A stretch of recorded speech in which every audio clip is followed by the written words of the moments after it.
Friends, मैं हूं Afsana and welcome to my channel the aid of learning. तो आज हम लोग पढ़ेंगे बायोटेक्नोलॉजी का एप्लीकेशन। तो चलिए वीडियो शुरू करते हैं। तो आज बायोटेक्नोलॉजी के एप्लीकेशन में हम लोग पढ़ेंगे एग्रीकल्चर में बायोटेक्नोलॉजी का क्या एप्लीकेशन है, उसके बाद मेडिसिन में क्या है, और ट्रांसजेनिक एनिमल्स जो होते हैं उसमें क्या है, और फिर एथिकल इश्यूज इसके जानेंगे कि एथिकल इश्यूज क्या क्या होते हैं। आगे बढ़ाते हैं। तो बायोटेक्नोलॉजी एक्चुअली क्या करता है? बायोटेक्नोलॉजी डील करता है इंडस्ट्रियल स्केल प्रोडक्शन का। किस चीज़ का प्रोडक्शन? फार्मास्यूटिकल्स का प्रोडक्शन या फिर बायोलॉजिकल का प्रोडक्शन, जो कि जेनेटिकली मॉडिफाइड और माइक्रोब्स से, फंजाई से, प्लांट से या एनिमल से होता है। ठीक है, अगर हम इसके एप्लीकेशन की बात करें तो बहुत ज़्यादा एप्लीकेशन इसका है, जैसे थेरापेटिक्स में है, उसके बाद डायग्नोस्टिक्स में है, जेनेटिकली मॉडिफाइड क्रॉप्स बनाए जाते हैं एग्रीकल्चर के लिए। ठीक है, उसके बाद प्रोसेस फूड बनाए जाते हैं, उसके बाद बायो रिमेडिएशन में भी बायोटेक्नोलॉजी का यूज़ होता है, फिर वेस्ट वाटर ट्रीटमेंट में, और फिर एनर्जी प्रोडक्शन में। ठीक है, तो इन सारी चीज़ों में जो है वो बायोटेक्नोलॉजी का एप्लीकेशन है। ठीक है, बायोटेक्नोलॉजी यूज़ होता है। जो इसका क्रिटिकल रिसर्च एरिया है वो 3 क्रिटिकल रिसर्च एरिया है बायोटेक्नोलॉजी का। पहला ये है कि प्रोवाइड करता है best catalyst in the form of improved organism, क्योंकि इम्प्रूव्ड ऑर्गेनिज्म का फॉर्मेशन तो ये करते हैं। ठीक है, तो बेस्ट कैटलिस्ट प्रोवाइड करते हैं, और ये जो बेस्ट कैटलिस्ट होते हैं जो इम्प्रूव्ड ऑर्गेनिज्म से प्रोवाइड करते हैं, तो ये जो ऑर्गेनिज्म होते हैं वो यूजुअली माइक्रोब्स होते हैं या फिर प्योर एंजाइम्स होते हैं। ठीक है, तो समझ में आ गई बात। 3 क्रिटिकल रिसर्च एरिया में पहला ये हो गया कि ये प्रोवाइड करते हैं बेस्ट कैटलिस्ट। ठीक है, और best catalyst in the form of organism, और ये जो ऑर्गेनिज्म होंगे वो यूजुअली माइक्रोब्स या फिर प्योर एंजाइम्स होंगे। ठीक है, उसके बाद एक ऑप्टिमल कंडीशन जो है वो क्रिएट करते हैं, किसके लिए? कैटलिस्ट के लिए एक्ट करने के लिए। ठीक है, तो एक बायोटेक्नोलॉजी में क्या होता है कि ऑप्टिमल कंडीशन प्रोवाइड करते हैं। डाउनस्ट्रीम प्रोसेसिंग हम पढ़ा चुके हैं एप्लीकेशन से पहले वाला जो चैप्टर है उसमें, प्रिंसिपल एंड प्रोसेसेस में, कि डाउनस्ट्रीम प्रोसेसिंग क्या होती है। डाउनस्ट्रीम प्रोसेसिंग में क्या होता है कि फाइनली जो है वो जब प्रोडक्ट बन जाता है लार्ज स्केल प्रोडक्शन में, तो फिर वो अप्रूव होने के लिए जाता है मार्केटिंग के लिए। ठीक है, फाइनल मार्केटिंग के लिए क्या होने जाता है? अप्रूव होने जाता है। जैसे कि ड्रग्स हो गया तो उसका क्लिनिकल रिसर्च होगा, तो डाउनस्ट्रीम प्रोसेसिंग का टेक्नोलॉजी भी होता है। ठीक है, और डाउनस्ट्रीम प्रोसेसिंग का टेक्नोलॉजी जो होता है वो प्यूरिफाई करता है प्रोटीन को और ऑर्गेनिक कंपाउंड को। अब चलिए हम लोग ये जानते हैं कि कैसे ह्यूमन बीइंग की लाइफ में बायोटेक्नोलॉजी आने के बाद कैसे ह्यूमन लाइफ की क्वालिटी जो है वो इम्प्रूव हो गई। तो सबसे पहले बात करेंगे बायोटेक्नोलॉजिकल एप्लीकेशन इन एग्रीकल्चर, उसके बाद मेडिसिन में, उसके बाद फिर ट्रांसजेनिक एनिमल्स। ठीक है, सबसे पहली बात आती है एग्रीकल्चर की। तो एग्रीकल्चर में 3 ऑप्शंस हैं जिसमें फूड का प्रोडक्शन किया जा सकता है। पहला है एग्रोकेमिकल बेस्ड एग्रीकल्चर, दूसरा है ऑर्गेनिक एग्रीकल्चर, और तीसरा है genetically engineered crop based agriculture. ठीक है, एग्रोकेमिकल का मतलब तो समझ ही रहे हैं। एग्रोकेमिकल का मतलब जहाँ वो एग्रीकल्चर जहाँ पे केमिकल बेस्ड एग्रीकल्चर हो रहा हो, ऑर्गेनिक एग्रीकल्चर जहाँ पे केमिकल्स का इस्तेमाल नहीं किया जाता।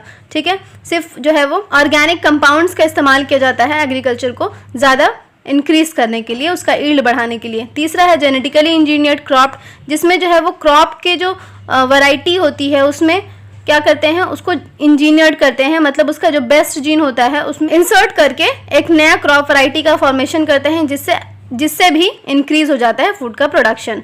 ओके, तो अब एक एक करके पढ़ लेते हैं। एग्रोकेमिकल बेस्ड एग्रीकल्चर जो होता है, जैसे कि ग्रीन रेवोल्यूशन जब आया था, तो हम सबको पता है कि ग्रीन रेवोल्यूशन जो आया था उसने फूड सप्लाई को क्या कर दिया था? ट्रिपल कर दिया था। ठीक है, क्योंकि पॉपुलेशन बहुत ज़्यादा थी तो उसकी वजह से क्या हो रहा था कि शॉर्टेज हो रहा था फूड का, तो ट्रिपलिंग हो गई थी ग्रीन रेवोल्यूशन की वजह से। ओके, तो लेकिन क्या हुआ कि ये जो फूड का ग्रोथ जो हो रहा था, फूड का जो सप्लाई का जो ग्रोथ हो रहा था, उसमें क्या हो रहा था कि फिर भी इतनी पॉपुलेशन थी कि वो इनफ नहीं था फीड करने के लिए ग्रोइंग पॉपुलेशन को। तो इंक्रीज करने के लिए ईल्ड को क्या किया गया? जो क्रॉप वैरायटी को उसकी पार्टली इम्प्रूव किया गया, बाकी जो किया गया उसका बेटर मैनेजमेंट प्रैक्टिस किया गया। तो इससे फिर भी बात नहीं बन रही थी। इंक्रीज ईल्ड करने के लिए पार्टली क्रॉप वैरायटी को क्या किया जाता है? इम्प्रूव्ड किया जाता है, लेकिन उसके बाद भी बात नहीं बनी। सबसे पहले हम लोग देख लेते हैं कि एग्रोकेमिकल बेस्ड एग्रीकल्चर में क्या होता है। Agrochemical based agriculture actually fertilisers और पेस्टिसाइड्स, तो जानते ही हैं फर्टिलाइजर्स और पेस्टिसाइड जो आर्टिफिशियल्स होते हैं, पेस्टिसाइड जो होते हैं वो जाहिर सी बात है सॉइल को ख़राब करते हैं। ठीक है, हमारे इन्वायरमेंट को क्या करते हैं? ख़राब करते हैं।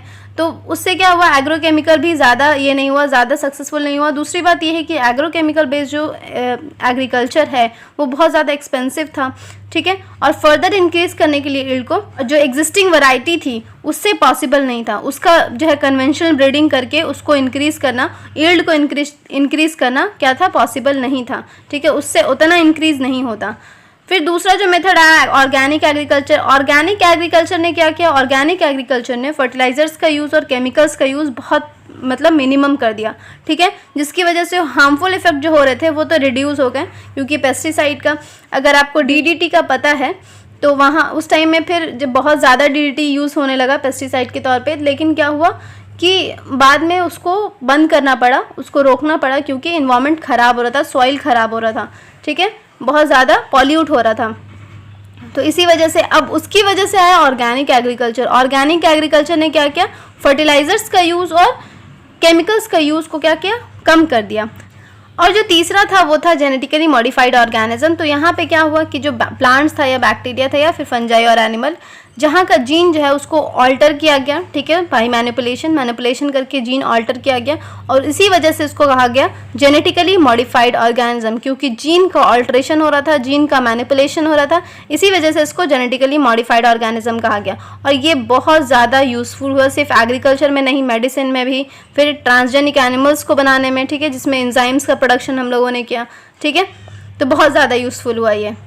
तो जेनेटिकली मॉडिफाइड ऑर्गेनिज्म क्या करते हैं, ये क्रॉप को जो है ज़्यादा टॉलरेंट बनाते हैं एबायोटिक कंडीशन में, जैसे कि कोल्ड हो गया, ड्रॉट हो गया, सॉल्टी कंडीशन है, ठीक है, हीट ज़्यादा है, तो इसको क्या करते हैं, क्रॉप को जो है वो ज़्यादा टॉलरेंट बना देते हैं सारे स्ट्रेसेस से, ठीक है। उसके अलावा क्या करते हैं, रिड्यूस करते हैं केमिकल पेस्टिसाइड पे जो हम लोग रिलाई कर रहे थे उसको रिड्यूस करते हैं, सही है। तीसरी बात ये है कि जो हेल्प करते हैं पोस्ट हार्वेस्ट लॉसेज में, जैसे कि पोस्ट हार्वेस्ट लॉसेज का मतलब ये हुआ कि हार्वेस्टिंग के बाद क्या होता था कि बहुत ज़्यादा लॉस हो जाता था, बहुत सारी चीज़ें ख़राब हो गई या फिर कुछ ऐसा हुआ जिसकी वजह से बहुत ज़्यादा क्रॉप का लॉस हो जाता था, तो वो भी कम कर दिया, ठीक है। जैसे कि मान लीजिए कि अगर अभी हाल फिलहाल में जो आया वो टिड्डी दल आया, ठीक है, लोकस्ट का जो झुंड आया, ठीक है, तो वो क्या किया, वो पूरा जो है वो फसल को बर्बाद कर देता है। तो ये सारी चीज़ें जो है वो जेनेटिकली मॉडिफाइड ऑर्गेनिज्म की वजह से रोकी जा सकती हैं और रोकी गई, ठीक है। और ये इंक्रीज कर देता है एफिशिएंसी ऑफ मिनरल यूजेस को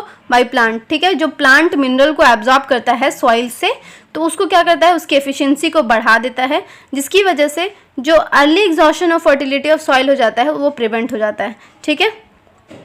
उसके साथ साथ इन्हांस करता है न्यूट्रिशन वैल्यू ऑफ फूड को, जैसे कि गोल्डन राइस का आपने नाम सुना होगा। गोल्डन राइस में क्या होता है, विटामिन ए रिच राइस होता है, तो ये जो है वो राइस कैसे बनाया गया, ये जेनेटिकली मॉडिफाइड राइस है, ठीक है। उसके अलावा जो जीएम क्रॉप्स हैं वो क्या करेंगे, वो टेलर मेड प्लांट को बनाने में यूज़ होते हैं और वो सप्लाई करते हैं ऑल्टरनेटिव रिसोर्सेज इंडस्ट्रीज़ को in the form of starches, fuels या फिर फार्मास्यूटिकल्स, ठीक है। तो जीएम जो होते हैं वो यूज़ होते हैं टेलर मेड प्लांट को बनाने में, ठीक है। अब जेनेटिकली मॉडिफाइड ऑर्गेनिज्म में हम कुछ ऐसे पेस्ट रेजिस्टेंस प्लांट को देखेंगे जो कि बनाए गए हैं। तो सबसे पहला जो आता है वो बीटी टॉक्सिन आता है। देखिए ये बैसिलस थियोजेंसिस से निकलता है, प्रोड्यूस होता है बैसिलस थियोजेंसिस से। बीटी टॉक्सिन जीन जो होता है वो क्लोन किया जाता है बैक्टीरिया के साथ और उसको एक्सप्रेस किया जाता है प्लांट में, ठीक है। और ये क्या करता है, प्रोवाइड करता है resistance to insect without any need for insecticide. मतलब जैसे कि हम लोग इंसेक्टिसाइड का क्या कर रहे थे, छिड़काव कर रहे थे, तो इंसेक्टिसाइड का छिड़काव करने से क्या होता है कि हम जो इंसेक्ट है वो तो मरते हैं, साथ साथ कुछ और जो है वो हेल्पफुल जो ऑर्गेनिज्म होते हैं वो भी मर जाते हैं, ठीक है। तो बीटी टॉक्सिन से क्या हुआ, बीटी टॉक्सिन ने रेजिस्टेंस उसी इंसेक्ट को किया जैसे जिसकी ज़रूरत थी। अब कोई प्लांट है उसमें एक स्पेसिफिक इंसेक्ट आके जो है वो लगता है ज़्यादा, तो उसको जो है वो मार देता है, ठीक है। अगर कोई और अदर आएगा वहाँ पे ऑर्गेनिज्म या इंसेक्ट, उसको नहीं मारेगा, जो कि हार्मफुल नहीं है प्लांट के लिए, फिर भी वो आज गया कभी कभी, ठीक है, तो उसको नहीं मारेगा। तो ये होता है बीटी टॉक्सिन। बीटी टॉक्सिन क्या बायोपेस्टिसाइड होता है। और जैसे इसका एग्जांपल है बीटी कॉटन, कॉटन में दिया गया तो BT cotton, BT corn, rice, tomato, potato, soybean, इन सब में जो है वो बीटी टॉक्सिन जीन को इंट्रोड्यूस किया गया, एक्सप्रेस किया गया, ठीक है।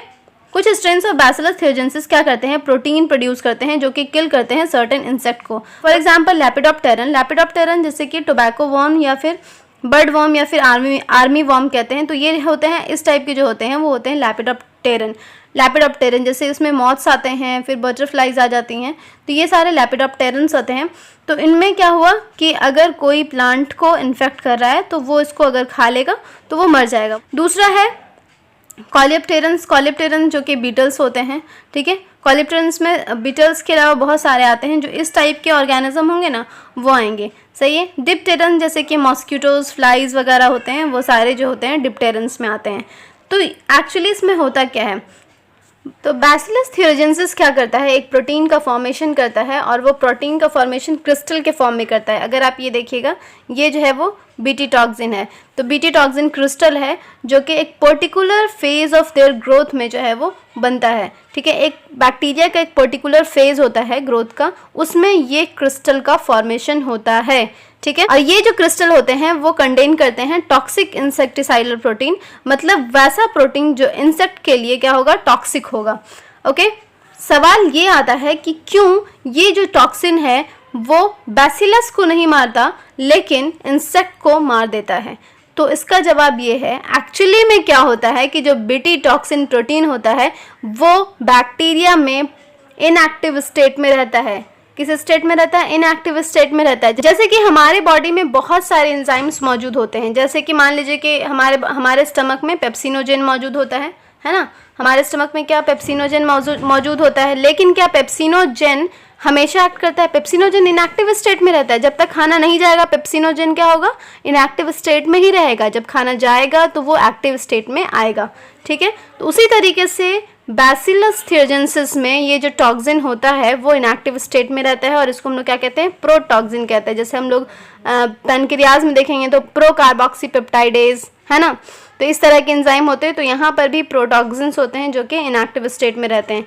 अब क्या होगा, इंसेक्ट में जाने के बाद ऐसा क्या होता है कि वो फिर इंसेक्ट को किल कर देता है, लेकिन जैसे ही वो इंजेस्ट करता है इनएक्टिव टॉक्सिन को तो वो कन्वर्ट हो जाता है एक्टिव फॉर्म में, ठीक है, क्योंकि वैसा उसको एनवायरनमेंट मिल गया। कैसा एनवायरनमेंट मिल गया, अल्कलाइन एनवायरनमेंट मिल गया, अल्कलाइन पीएच मिल गया उसको, क्योंकि उस टॉक्सिन को अल्कलाइन पीएच की ज़रूरत होती है।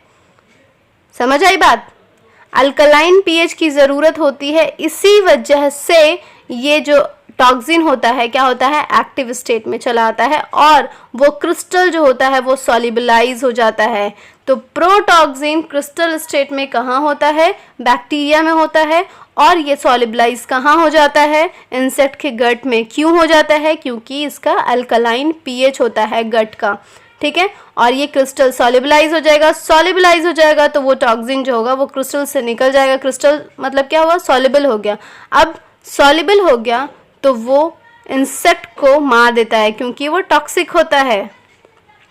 तो बीटी टॉक्सिन जो होता है वो एक्टिवेट हो जाता है, ठीक है, और बाइंड करता है surface of the mid gut of epithelial cell. जो इंसेक्ट का मिड गट का एपिथेलियल सेल होता है उससे क्या करता है, उसके सरफेस से बाइंड करता है और क्रिएट करता है पोर्स, ठीक है, और जिसकी वजह से जो होते हैं सेल में यानी एपिथेलियल सेल में स्वेलिंग आ जाती है और लाइसिस हो जाता है। सेल का लाइसिस होता है। स्वेलिंग आने के बाद क्या होगा, सेल फट जाएगा, लाइसिस हो जाएगा, ब्रेकडाउन हो जाएगा और फिर फाइनली इंसेक्ट की डेथ हो जाती है, ठीक है। तो ये होता है बीटी टॉक्सिन का मेन मकसद। अब जो स्पेसिफिक बीटी टॉक्सिन जीन होता है वो आइसोलेट किया जाता है बैसिलस थ्योरेजेंसिस से। मैंने बताया कि बैसिलस थ्योरेजेंसिस में क्रिस्टल के फॉर्म में होता है, ठीक है, और ये इनकॉर्पोरेट करते हैं हम लोग इन सेवरल क्रॉप प्लांट में। जैसे कि कॉटन में, अगर उसमें किए कॉटन में तो उसको बीटी कॉटन बोलेंगे। कॉटन में भी उसके जीन को क्या करते हैं, इनकॉर्पोरेट करते हैं। फिर जो चॉइस ऑफ जीन है वो डिपेंड करती है क्रॉप पे, ठीक है, टारगेट पेस्ट पे, क्योंकि बीटी टॉक्सिन जो होते हैं वो एक इंसेक्ट ग्रुप स्पेसिफिक होता है। कोई एक स्पेसिफिक ग्रुप को ही जो है वो मार सकता है, ठीक है, क्योंकि हर इंसेक्ट में ज़रूरी तो नहीं है कि वो इंसेक्ट में वो अल्कलाइन पीएच हो और वो सॉल्युबलाइज हो जाए, ठीक है। इसी वजह से जो बीटी टॉक्सिन का जो जीन होता है वो एक टारगेट पेस्ट के लिए होता है और बीटी टॉक्सिन जो होता है वो इंसेक्ट ग्रुप स्पेसिफिक होता है। जैसे कि और ये टॉक्सिन को कोड करते हैं, जैसे कि CRY1AC कोड किए और इसका नाम जो होता है, कोडिंग जो होती है वो क्राई होती है, CRY क्राई। तो CRY1AC एक तरह का जीन है, ठीक है। अब देख लेते हैं ये जो बीटी कॉटन होते हैं। तो बीटी कॉटन में क्या होता है, प्रोटीन जो इनकोड करते हैं जीन CRY1AC और CRY2AB, ठीक है, ये कंट्रोल करता है कॉटन बॉल वर्म को। जैसे कि अगर इंसेक्ट इसमें लग जाता है, बॉल वॉर्म इसमें लग जाता है तो ये क्या करता है, खा ले। देखिए ये बॉल वॉर्म इसमें लग गया तो ये इस तरीके से कॉटन को कर देता है, ठीक है। तो ये जो जीन होता है वो कौन सा होता है बीटी टॉक्सिन का, वो होता है Cry1AC और Cry2AB, जो कि कंट्रोल करता है इस वाले इंसेक्ट को, ओके। दूसरा जो होता है कॉर्न में, यानी भुट्टा जो होता है कॉर्न में, Cry1AB। तो Cry1AB कंट्रोल करता है कॉर्न बोरर को। ये क्या करते हैं कि कॉर्न में बोरर मतलब क्या होता है, उसमें वो कर देना, होल कर देना, बोर कर देना जैसे। तो ये क्या करते हैं, ये कॉर्न में इस तरह के होल्स बना देते हैं, ठीक है, और अपने को वही सर्वाइवल अपना वहीं पे करते हैं। तो ये क्या करते हैं, तो यहाँ पे जो जीन होता है वो Cry1AB इसको कंट्रोल करता है। जैसे ही Cry1AB से इसको, इस कॉर्न को क्या करेंगे, मॉडिफाइड कर देंगे इस कॉर्न को, तो ये क्या होगा, ये जो कॉर्न बोरर है अगर इसमें लगते भी हैं तो क्या होते हैं, मर जाते हैं, ठीक है। अब हम लोग बात करते हैं पेस्ट रेजिस्टेंस प्लांट की। तो क्या होता है कि बहुत सारे नेमाटोड पैरासाइट जो होते हैं वाइड वैरायटी ऑफ प्लांट और एनिमल्स को क्या करते हैं, इंक्लूडिंग ह्यूमन बीइंग। नेमाटोड्स तो पता ही है, नेमाटोड्स में जैसे कि अगर आप लोग एस्किलमेंथस को देखिएगा तो वो राउंड वर्म जिसको हम लोग कहते हैं, तो वो हमारे स्टमक में होते हैं और क्या करते हैं, हम जो खाना खाते हैं वो खा जाते हैं। इस वजह से हम लोग को बहुत ज़्यादा भूख लगती है, जिसको जोंक कहते हैं, ठीक है। तो वो हमारे जो होते हैं खाने को खाते रहते हैं तो हमें ज़्यादा भूख लगती है, ठीक है। तो वो होते हैं हमारे अंदर होते हैं, ठीक है। दूसरा जो है वो एक और है वर्म जिसको हम लोग कहते हैं एनसाइक्लोस्टोमा ड्यूडेनी, वो भी एक वर्म है, ठीक है, वो भी ह्यूमन को अफेक्ट करता है। तो इस तरीके से नेमाटोड जो होते हैं वो पैरासाइट्स होते हैं, ह्यूमन के भी और प्लांट के भी। तो प्लांट का एक नेमाटोड पैरासाइट है जो कि है मिलाइडोगाइनी इनकॉग्निटा। ये रूट को इन्फेक्ट करता है। रूट किसके रूट को, टोबैको प्लांट के रूट को क्या करता है, इन्फेक्ट करता है, और ये इसके ईल्ड को क्या करेगा, रिड्यूस करेगा। जाहिर सी बात है जब ग्रोथ नहीं होगी रूट की तो पानी कैसे पहुंचेगा प्लांट को। जैसे ही प्लांट को पानी नहीं पहुंचेगा तो प्लांट का ग्रोथ कैसे होगा। तो इसके ईल्ड को, किसके ईल्ड को, टोबैको प्लांट के ईल्ड को मिलाइडोगाइनी इनकॉग्निटा क्या करता है, इन्फेक्ट करता है इसके रूट को, ओके। तो यहाँ पे एक स्ट्रेटेजी अपनाई जाती है जो कि प्रिवेंट करता है इसके इन्फेस्टेशन को, ठीक है। और ये जो स्ट्रेटेजी होती है वो बेस्ड होती है किस पे, आरएनए इंटरफेरेंस पे। तो आरएनए इंटरफेरेंस क्या है इसको पहले हम लोग समझते हैं। तो आरएनए इंटरफेरेंस एक्चुअली क्या होता है, आरएनए इंटरफेरेंस यूकैरियोटिक ऑर्गेनिज्म में होता है एज ए सेलुलर डिफेंस। तो इसमें क्या होता है एक्चुअली में, आरएनए इंटरफेरेंस में एक मेथड होता है जिसमें एमआरएनए की, एक स्पेसिफिक एमआरएनए की साइलेंसिंग कर देते हैं, ठीक है। किस वजह से, डबल स्टैंडर्ड एमआरएनए मॉलिक्यूल का, क्योंकि वो कॉम्प्लीमेंट्री होता है, ठीक है, और वो बाइंड करता है और प्रिवेंट करता है ट्रांसलेशन ऑफ एमआरएनए। अब यहाँ पे देखिए ये पिक्चर आपको दिख रही है, डबल स्टैंडर्ड आरएनए है, ओके है। डाइसर से इसको कट करते हैं, एक स्पेसिफिक साइट पे डाइसर से इसको कट करेंगे, ठीक है। और ये जो स्मॉल फ्रैगमेंट होगा इसको siRNA बोलते हैं, ठीक है। अब इसमें क्या करेंगे, ये देखिए यहाँ पे डाइसर लग गया है। एक और ये होता है, रिस्क होता है। तो ये जो कॉम्प्लेक्स होता है, एक सेंस स्टैंड होगा, एक एंटी सेंस स्टैंड होगा। तो जो सेंस स्टैंड होगा उसको क्या करेंगे, डिग्रेड कर देंगे, लेकिन जो एंटी सेंस स्टैंड होगा उसको क्या कराएंगे, एमआरएनए पे बाइंड कराएंगे। और एमआरएनए पे जैसे ही ये बाइंड होगा तो वो डबल स्टैंडर्ड आरएनए बन जाएगा, ठीक है। जो टारगेट एमआरएनए है उस पे अगर वो बाइंड हो जाता है तो वो क्या बनेगा, डबल स्टैंडर्ड बन जाएगा। और जैसे ही डबल स्टैंडर्ड बन जाएगा तो ये कोडिंग नहीं करेगा, इसका ट्रांसलेशन नहीं होगा, ठीक है। तो ट्रांसलेशन को प्रिवेंट कर देगा, इस तरह से साइलेंसिंग हो जाएगी, ठीक है। तो जो भी वो प्रोटीन या एंजाइम टॉक्सिन जो भी प्रोड्यूस कर रहा है वो क्या होगा, प्रोड्यूस नहीं होगा, ओके। तो ये बात समझ में आ गई, इसका कॉन्सेप्ट आपको समझ में आ गया। फिर से मैं समझाती हूँ इसको, इसके कॉन्सेप्ट को। जैसे कि एक कोई डबल स्टैंडर्ड आरएनए लेते हैं। डबल स्टैंडर्ड आरएनए कहीं से भी हो सकता है, वायरस से भी हो सकता है, ठीक है। वायरस से ही बेसिकली इन्फेक्शन होता है जिसका आरएनए जीनोम होता है, या फिर कोई ट्रांसपोजोन्स लेते हैं। ट्रांसपोजोन्स बेसिकली मोबाइल क्या होता है, मोबाइल जेनेटिक एलिमेंट होता है। तो ट्रांसपोजोन्स ले सकते हैं या फिर वायरस से इन्फेक्शन करा सकते हैं। तो इसमें क्या होता है कि जो डबल स्टैंडर्ड आरएनए होता है, या फिर वायरस का या फिर किसका, ट्रांसपोजोन्स यानी मोबाइल जेनेटिक मटेरियल कोई भी ले लेते हैं, उसको एक स्पेसिफिक साइट पे कट करते हैं डाइसर से, ठीक है। और ये स्मॉल फ्रैगमेंट को हम लोग क्या कहते हैं, siRNA कहते हैं। ये स्मॉल फ्रैगमेंट होता है उस डबल स्टैंडर्ड आरएनए का। अब इसको अलग करेंगे, ठीक है। अलग करने के बाद एक सेंस स्टैंड बनेगा, एक एंटी सेंस स्टैंड बनेगा। एक सेंस स्टैंड जो होगा उसका डिग्रेडेशन हो जाएगा, जो एंटी सेंस स्टैंड है उसको लेंगे, और लेने के बाद जो एमआरएनए बनाया था उसको क्या करेंगे, उसको एमआरएनए किसने बनाया था, जो मिलाइडोगाइनी ने एमआरएनए बनाया था अपने एंजाइम को प्रोड्यूस करने के लिए, क्योंकि ट्रांसलेशन के बाद क्या होगा, ट्रांसलेशन के बाद एंजाइम का प्रोडक्शन होगा। तो एमआरएनए जो बनाया था मिलाइडोगाइनी ने, उसमें क्या करते हैं, जो हम लोगों ने आरएनए को इंट्रोड्यूस किया था वो बाइंड कर जाता है, ठीक है। और वो बाइंड करने के बाद और ये बाइंड किस पे करता है, टारगेट एमआरएनए पे। टारगेट एमआरएनए मैंने बताया किसका होता है, मेलाइडोगाइनी इनकॉग्निटा का होता है। और ये बाइंड करने के बाद डबल स्टैंडर्ड बन जाता है, और जैसे ही डबल स्टैंडर्ड बनेगा इसका ट्रांसलेशन नहीं होगा, ठीक है, साइलेंसिंग हो जाएगी जैसे ही डबल स्टैंडर्ड बनेगा। ओके, तो ये समझ में आ गई बात कि कैसे जो है वो एक आरएनए इंटरफेरेंस साइलेंसिंग करता है एमआरएनए की। तो ये जो डबल स्टैंडर्ड डीएनए है, जो स्मॉलर फ्रैगमेंट है, इसको क्या करेंगे, इसको इंट्रोड्यूस करेंगे होस्ट में। अब कैसे इंट्रोड्यूस करेंगे, इसके लिए वेक्टर की जरूरत होती है।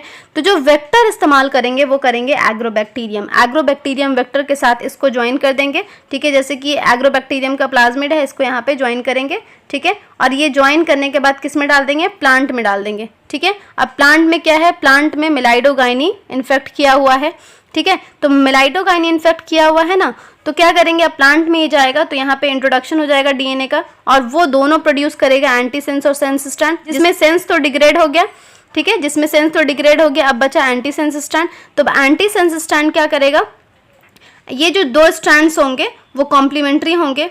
ये जो एंटीसेंस स्ट्रैंड और ये एमआरएनए जो स्ट्रैंड होगा, ये एक दूसरे के कॉम्प्लीमेंट्री होंगे, और कॉम्प्लीमेंट्री होने की वजह से क्या करेंगे, ये एक दूसरे से ज्वाइन होकर के डबल स्टैंडर्ड आरएनए का फॉर्मेशन करेंगे। और डबल स्टैंडर्ड आरएनए के फॉर्मेशन जैसे ही हो जाएगा, वो क्या करेगा, वो एक इंटरफेरेंस बनाएगा जो कि इनिशिएट करेगा आरएनए, और उसके बाद फिर क्या करेगा, साइलेंसिंग कर देगा एमआरएनए की, ठीक है। एमआरएनए किसका है, एमआरएनए मेलाइडोगाइनी इनकॉग्निटा का है।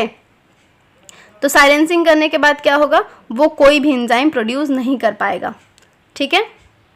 और इसका नतीजा ये होगा कि जो पैरासाइट होगा वो सर्वाइव नहीं कर पाएगा उस होस्ट में, ठीक है, जहाँ पर स्पेसिफिक आरएनए एक्सप्रेस हो रहा था। समझ आ गई बात, तो ये बात तो समझ में आ गई आपको। और जो ट्रांसजेनिक प्लांट है, अब वो अपने आप को पैरासाइट से क्या कर सकता है, वो अपने आप को पैरासाइट से बचा सकता है, और वो अपने आप को बचा लेगा, ठीक है, क्योंकि वो ट्रांसजेनिक प्लांट हो गया, सही है।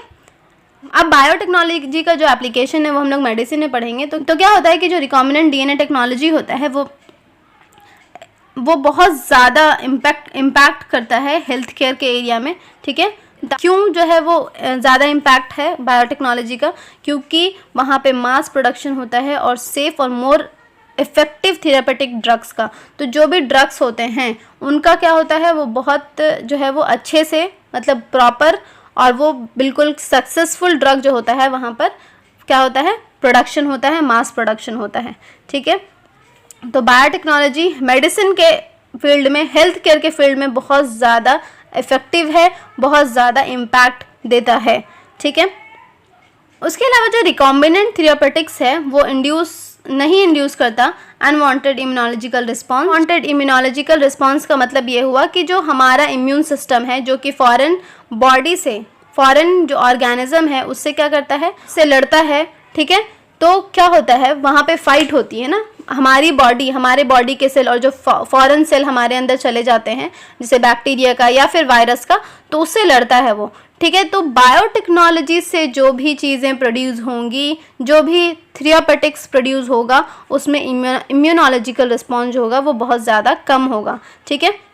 और ये जो होता है वो नॉन ह्यूमन सोर्स से जब आइसोलेट होते हैं, तो जो नॉन ह्यूमन सोर्सेज से जो चीज़ें बनाई जाती हैं, जो चीज़ें आइसोलेट की जाती हैं, उसका जो है वो ज़्यादा इफेक्ट देखने को मिलता है। लेकिन जो बायोटेक्नोलॉजी के थ्रू जो बनाया जाता है वो उसका इफेक्ट उतना ज़्यादा नहीं होता, मतलब समझिए कि ना के बराबर होता है। तो अभी एट प्रेजेंट क्या है कि रिकॉम्बिनेंट थेरापेटिक्स जो होते हैं वो अप्रूव्ड हुए हैं ह्यूमन यूज़ के लिए। उसमें जो है वो वर्ल्ड वाइड 30 हैं रिकॉम्बिनेंट, और इंडिया में जो है वो 12 हैं, ठीक है, जो कि प्रेजेंटली मार्केट हो रहे हैं। तो सबसे पहले बात करते हैं जेनेटिकली इंजीनियर्ड इंसुलिन की। तो जो एडल्ट ऑनसेट डायबिटीज़ होता है उनमें क्या होता है कि इंसुलिन का जो मेंटेनेंस है, मैनेजमेंट है, वो अप्रॉक्स जो होता है वो रेगुलर टाइम इंटरवल पे हम लोगों को इंसुलिन लेना पड़ता है। हम लोगों को मतलब जिसको डायबिटीज़ है उसको लेना पड़ता है रेगुलर इंटरवल ऑफ टाइम पे, ठीक है। अब क्या है, इंसुलिन कैसे प्रोड्यूस होगा, ठीक है। इंसुलिन, इतने सारे डायबिटिक पेशेंट है तो उनको इंसुलिन कैसे मिलेगा। तो इंसुलिन जो हो रहा है वो पहले क्या होता था कि पहले एक्सट्रैक्ट किया जाता था पैनक्रियाज से, जो भी स्लॉटर्ड कैटल्स या पिग्स थे उनके पैनक्रियाज से इंसुलिन को आइसोलेट किया जाता था। लेकिन क्या ये पॉसिबल है? कितने कैटल्स को, कितने जो है वो पिग्स को जो है वो स्लॉटर किए जाएंगे, ठीक है। तो इसी वजह से फिर बायोटेक्नोलॉजी का जो यूज़ हुआ इसमें बहुत ज़्यादा हुआ। तो क्या किए कि इंसुलिन जो एनिमल सोर्स से यूज़ होते थे वो पेशेंट में एक तो एलर्जी काउज करते थे, ठीक है, और कुछ अदर टाइप के रिएक्शंस भी करते थे, ठीक है। क्योंकि बाहर से कोई एनिमल का इंसुलिन जब ह्यूमन में डाल दिया जाएगा तो जाहिर सी बात है कि एलर्जी काउज करेंगे। तो इस वजह से क्या हो रहा था कि बहुत ज़्यादा दिक्कतें आ रही थी। अब अगर हम लोग इंसुलिन का स्ट्रक्चर देखें, इंसुलिन जो होता है वो 2 पॉलीपेप्टाइड का, शॉर्ट पॉलीपेप्टाइड का चेन होता है, चेन ए और चेन बी, ठीक है। इसको लिंक करते हैं डाइसल्फाइड से। तो मान लीजिए कि ये चेन ए है और ये चेन बी है और इसको लिंक किया डाइसल्फाइड से। तो ये होता है जो एक्टिव इंसुलिन होता है, क्योंकि हमारे बॉडी में इंसुलिन हर टाइम तो एक्टिव नहीं होता। जब खाना जाता है, जब ग्लूकोज का फॉर्मेशन हो जाता है तो इसको अब्जॉर्प्शन करने के लिए इंसुलिन की ज़रूरत पड़ती है, तो उस टाइम में इंसुलिन एक्टिव हो जाता है, ठीक है। तो ये एक्टिव इंसुलिन जो होता है उसमें चेन ए और चेन बी होता है, ठीक है। मैमल्स में क्या होता है, इंक्लूडिंग ह्यूमन, इंसुलिन जो होता है वो एज अ प्रो हार्मोन, जैसे भी मैंने बताया कि इनएक्टिव स्टेट में होता है, प्रो हार्मोन में सिंथेसाइज होता है, ठीक है। और ये जो होता है उसको प्रोसेस करते हैं और उसको फुल्ली मैच्योर करते हैं ताकि वो फंक्शनल हो जाए, ठीक है। और उसमें क्या होता है, एक्चुअली क्या होता है कि जो प्रो इंसुलिन होता है, प्रो इंसुलिन में एक और स्ट्रेच होता है जिसको हम लोग क्या कहते हैं, सी चेन कहते हैं या सी पेप्टाइड कहते हैं। अब जब ये बी सेल पेप्टाइडेज इसमें जाता है तो ये सी जो होता है वो अलग हो जाता है और सिर्फ ये जो होता है ये फुल्ली मैच्योर्ड इंसुलिन है जिसमें सिर्फ चेन ए और चेन बी होता है, ठीक है। तो जब सी इसमें लगा रहेगा तो वो इनएक्टिव स्टेट में रहेगा, जब सी नहीं लगा रहेगा तो वो एक्टिव स्टेट में रहेगा। तो ये फुल्ली मैच्योर्ड क्या है, इंसुलिन है। तो सी पेप्टाइड क्या हुआ, मैच्योर इंसुलिन में प्रेजेंट नहीं है। अब उसको क्या करते हैं, रिमूव करते हैं मैच्योरेशन, ड्यूरिंग मैच्योरेशन। तो क्या बनता है, वो मैच्योर्ड इंसुलिन बन जाता है। उसके बाद जो मेन चैलेंज था प्रोडक्शन का, जो भी हम लोग इंसुलिन का प्रोडक्शन कर रहे थे उसका जो मेन चैलेंज था वो ये था कि रिकॉम्बिनेंट डीएनए टेक्नोलॉजी से हम लोग को क्या बनाना था, इंसुलिन बनाना था, लेकिन मैच्योर फॉर्म में बनाना था। क्योंकि इनएक्टिव फॉर्म में डालेंगे तो फ़ायदा क्या, जब इनएक्टिव फॉर्म में डालेंगे तो कोई फ़ायदा ही नहीं है ना, क्योंकि वो इनएक्टिव स्टेट में रहेगा तो वो काम ही नहीं करेगा, ठीक है। तो अब उसको इंसुलिन को एक्टिव स्टेट में बनाना था। तो 1983 में क्या हुआ, ई लिली एक कंपनी थी, एक अमेरिकन कंपनी थी जिसने 2 सीक्वेंस बनाए, चेन ए और चेन बी, ये 2 सीक्वेंस बनाए, ठीक है, जस्ट लाइक ह्यूमन इंसुलिन, ठीक है। फिर इसको इंट्रोड्यूस किया किस में, प्लाज्मिड ऑफ इकोलाई में, ठीक है, और ताकि ये ज़्यादा से ज़्यादा इंसुलिन चेन बना सके। ये क्या हो रहा है, अलग अलग हो रहा है, ठीक है। एक अलग डाल रहे हैं, एक का अलग डाल रहे हैं, एक का अलग डाल रहे हैं और बी का अलग डाल रहे हैं। तो 2 चेन को 2 अलग अलग प्लाज्मिड में डाल रहे हैं और फिर उसका चेन बना रहे हैं। अब चेन को क्या करेंगे, चेन ए और चेन बी जो प्रोड्यूस होगा सेपरेटली उसको एक्सट्रैक्ट करेंगे, कंबाइन करेंगे और क्रिएट करेंगे डाइसल्फाइड बॉन्ड और क्या बनेंगे, ह्यूमन इंसुलिन का फॉर्मेशन हो जाएगा। ये जो है ऑल अबाउट जो है वो जेनेटिकली इंजीनियर्ड इंसुलिन है कि कैसे बनाया जाता है। अब 2 जब ये बन गया, ए बन गया, बी बन गया, इनको सल्फाइड बॉन्ड से जोड़ दिया, ठीक है, डाइसल्फाइड बॉन्ड से जोड़ दिया, ठीक है, और ये क्या हो गया, ये मैच्योर इंसुलिन। अब क्या करते हैं, डायरेक्टली ह्यूमन में इंजेक्ट करते हैं और फिर ह्यूमन को, जो डायबिटिक पेशेंट है उसको इंसुलिन मिल जाता है, ठीक है। अब यहाँ पे क्या हुआ कि जो जेनेटिकली इंजीनियर्ड इंसुलिन था वो लेस एलर्जी भी करेगा, ठीक है, और दूसरी बात ये है कि बहुत ज़्यादा मास प्रोडक्शन भी इसका हो सकता है। तो दूसरा जो मेडिसिन के यूज़ में होता है वो होता है जीन थेरापी। तो जीन थेरापी अगर कोई भी पर्सन हेरिडिटरी डिजीज़ से जो है वो पीड़ित है, ठीक है, तो उसको जीन थेरापी से हम लोग करेक्ट कर सकते हैं। तो इस केस में क्या होता है, जीन थेरापी ये करने के लिए सक्षम है, ये कर सकता है। तो जीन थेरापी में हम लोग देखते हैं कि जीन थेरापी में होता क्या है। तो जीन थेरापी में एक्चुअली ये कलेक्शन ऑफ मेथड है जहाँ पे अलाउ करते हैं करेक्शन ऑफ जीन, जो भी जीन में जो भी जीन डिफेक्ट हो गया है, ठीक है, तो जो भी जीन, क्योंकि कोई भी एंजाइम या कोई भी हार्मोन जब प्रोड्यूस नहीं हो रहा है तो उससे क्या हो रहा है, उसमें बेसिकली वो जीन ख़राब हो गया है या जीन में कोई प्रॉब्लम आ गई है, तभी वो एंजाइम नहीं बन पा रहा है। तो उसका जीन को जो क्या करते हैं वो करेक्ट करते हैं। उसमें बहुत सारे मेथड आते हैं, ठीक है, बहुत सारे मेथड्स होते हैं, बहुत मतलब लंबा प्रोसेस है, ऐसा नहीं कि बहुत आसानी से हो जाता है। तो जीन डिफेक्ट जो भी मतलब बायोटेक्नोलॉजी का जो भी प्रोसेस है वो बहुत बड़ा प्रोसेस होता है। तो वो सारी चीज़ें करते हैं और उसमें क्या करते हैं, जो चाइल्ड है जिसमें डायग्नोस हुआ है कोई भी जीन डिफेक्ट, तो उसमें वो जीन डिफेक्ट को करेक्ट करते हैं, ठीक है। अब ये जो होता है यहाँ पर क्या हो जाता है कि जो जीन होता है वो इंसर्ट करते हैं जो भी पर्सन है उसके सेल में और टिश्यू में इस डिजीज़ को ट्रीट करने के लिए। तो सबसे पहले क्या करते हैं कि जो करेक्शन ऑफ जीन डिफेक्ट है उसमें सबसे पहले क्या करेंगे, डिलीवरी करेंगे नॉर्मल जीन की इनटू द इंडिविजुअल, ठीक है, ताकि जो है वो फंक्शन ले ले जो नॉर्मल जो इंडिविजुअल है, या फिर एम्ब्रियो में, अगर एम्ब्रियो में पता चल गया है कि हाँ ये हेरिडिटरी डिजीज़ है तो डायरेक्टली एम्ब्रियो में डाल देते हैं उस जीन को, या फिर अगर इंडिविजुअल में पता चला, मतलब पैदा होने के बाद, बड़े होने के बाद पता चला, तो फिर वो इंडिविजुअल में डालेंगे ताकि वो कॉम्पनसेट कर जाए नॉन फंक्शनल जीन से, ठीक है। तो जो नॉन फंक्शनल जीन है उसे कॉम्पनसेट कर जाना चाहिए वो जीन। तो फर्स्ट क्लिनिकल जीन थेरापी जो दिया गया वो 1990 में एक 4 साल की लड़की को दिया गया, जिसमें किस चीज़ की डेफिशिएंसी थी, एडेनोसिन डीएमिनेज की डेफिशिएंसी थी, एडीए की डेफिशिएंसी थी। तो पहली बार 1990 में 4 साल की लड़की को जीन थेरापी दिया गया, ठीक है। और ये एंजाइम जो होते हैं वो क्रूशियल होते हैं इम्यून सिस्टम के लिए, एडीए जो होते हैं वो क्रूशियल होते हैं इम्यून सिस्टम के लिए।